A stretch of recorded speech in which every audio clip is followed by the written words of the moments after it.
Well, here we are again, another hurricane season on the horizon, as if we needed one more thing to worry about this year.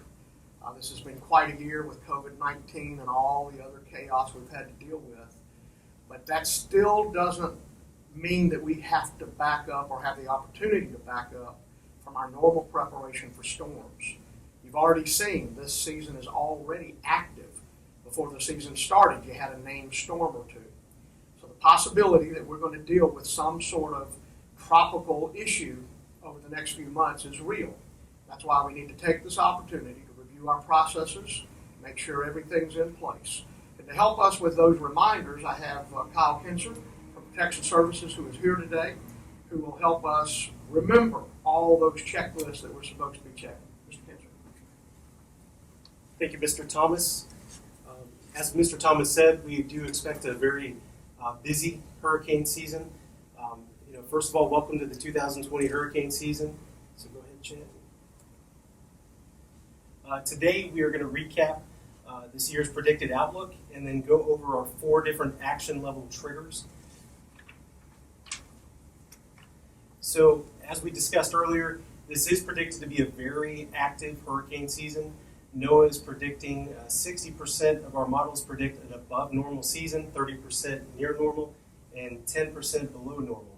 As we've already seen 17 days into this season, we've already seen 3 named storms. So our prediction for the 2020 is 13 to 19 named storms, 6 to 10 becoming major hurricanes, and 3 to 6 becoming major hurricanes. And as I said before, we already had 3 that are named so far. So action level 4 preparation, that's where we're at today. So, action level 5 preparation, that's where we're at today. All department sites should review and update their emergency plans. Key staff and personnel's roles should be reviewed. Submit key staff changes to the Assistant Superintendent of Operations. And now is the time to conduct an inventory and check on all your emergency supplies and equipment, specifically flashlights, batteries, plastic sheeting. So again, checking our generators, those are things that we check every year, so it's important to make sure those are functioning. So right now, just to review our shelter list, the shelter list hasn't changed from the prior year. We have 4 general public shelters, being Bailey Middle School, Global Learning Academy, Molino Park Elementary School, which is also a pet shelter, and Northview High School. And then one of our special needs shelters is Success Academy. So specific actions and items taking place during COVID-19, shelters will adhere to social distancing guidelines. Social distancing guidelines will increase the total area of a school utilized if we were to see a major event happening. School staff are encouraged to wear face coverings while working at their assigned shelters, and school staff shall continue to report any concerns to the district EOC desk at 471-6674.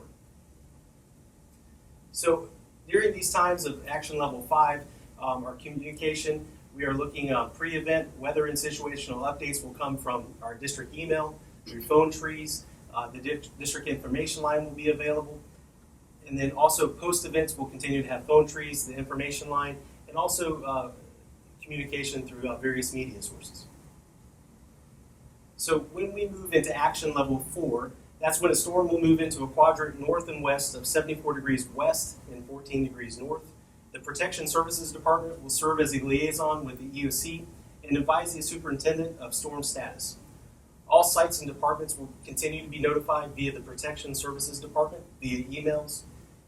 So this gives you an example of what a level 4 action trigger is. So level 4 action preparation. School administrators and department heads will meet with key personnel and review the emergency plan for their specific site.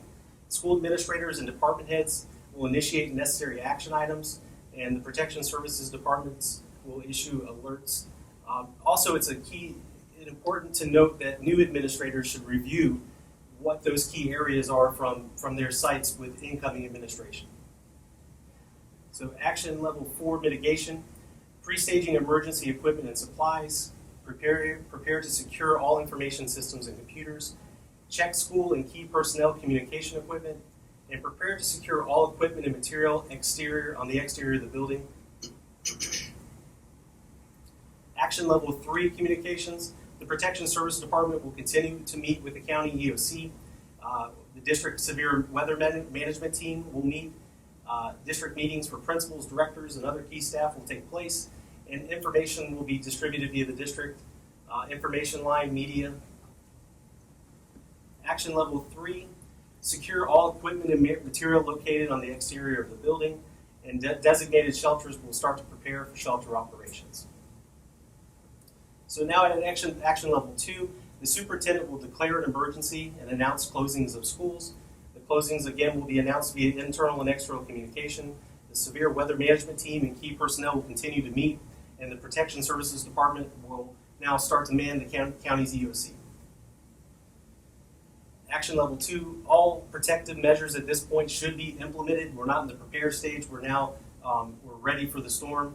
Complete securing information systems and computers, back up and secure all critical computer information, and complete the securing of all equipment and material located on the exterior of the building.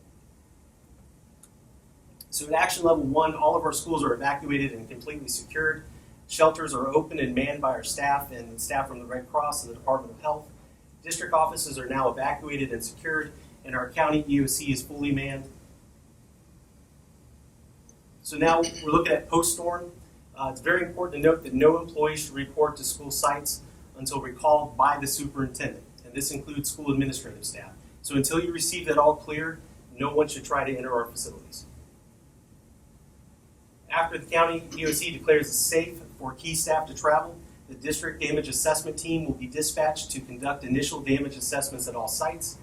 And it's important to note that principals are not to conduct the initial damage assessment and should not access schools until advised to by the superintendent. Maintenance and facilities planning will implement critical repairs and protective measures to render our buildings safe. Pertinent information will continue to be communicated via available internal and external communications, and our shelters will remain open and operational until advised to shut down by our EOC. After the EOC declares our community safe and all school sites have been declared safe by the superintendent, principals will be contacted at that time to conduct secondary damage assessments at their sites. At that time, all damage should be reported to our maintenance department, and debris removal will be initiated where necessary. So it's again very important that we're looking for the communication from the superintendent as to when employees should be allowed back on our property. So principals shall not call in any employees until the superintendent advises that it's safe to do so. All right, so our post-storm plan, our severe weather management team will continue to meet and assess damages at the schools in our community to determine when it's safe to resume operations. And our 4 storm recovery phases, the immediate recovery, phase 2, the immediate restoration, phase 3, we're looking at logistics, and phase 4, we're looking at long-term recovery. All right, Mr. Thomas. You all have learned that there is really no substitute for good planning.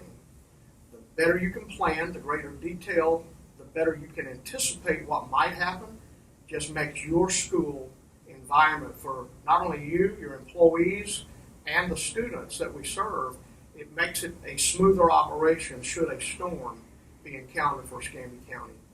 Now we hope that we don't have a big one this year. We hope we don't have a major hurricane that impacts our area.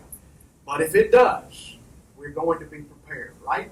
Because we're going to go do the checklist and do those operations now, long before a storm is bearing down on us. I hope you take this seriously, prepare your school, prepare your operation in the event we have a storm.